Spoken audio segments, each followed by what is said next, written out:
Guys funny blog তো চলে এসেছি বন্ধুদের সাথে মাঠে। আর মাঠে কি করতে এসেছি শুধু বন্ধুরাই জানে, কারণ মাঠে ধান তোলা হয়ে গেছে, ঠিক আছে।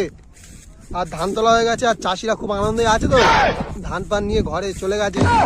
তো মাঠে এখন কি করব, এসছি ঘুরতে, আর রোদও লাগছে সামনে মুখে, আর বন্ধুরা আছে সামনে, ঠিক আছে। খুব সুন্দর মানে লাগতেছে, কিন্তু মানে ধানগুলো তুলে নিয়েছে তো সেই জন্য খারাপ লাগছে। কারণ ধানগুলো যদি থাকতো মানে একটু তোমাদেরকে দেখাতে পারতাম, বুঝতে পারছো। কিন্তু ধানগুলো নিয়ে তো চলে গেছে, আর এখানে নাড়া পড়ে আছে শুধু, ঠিক আছে। দেখতে পাচ্ছি চারিদিকে শুধু নাড়া পড়ে আছে, তো কোনো ব্যাপার না। এবার মনে হচ্ছে ডাল ফাল চাষ হবে মনে হচ্ছে। তো খুব সুন্দর একটা পরিবেশ, ঠিক আছে। তো চলো, দেখতেই তো পাচ্ছ আমার বন্ধুরা পিছনে আছে, ঠিক আছে। আর রোদ লাগছে, প্রচণ্ড রোদ লাগছে, মানে চোখে রোদ আসছে, ঠিক আছে। কি হচ্ছে আমি বুঝতে পারছি না, ঠিক আছে। রোদ তো আসছে এই দিন দেখা পাচ্ছি, কিন্তু কি হচ্ছে বুঝতে পারছি না, ঠিক আছে। চলো।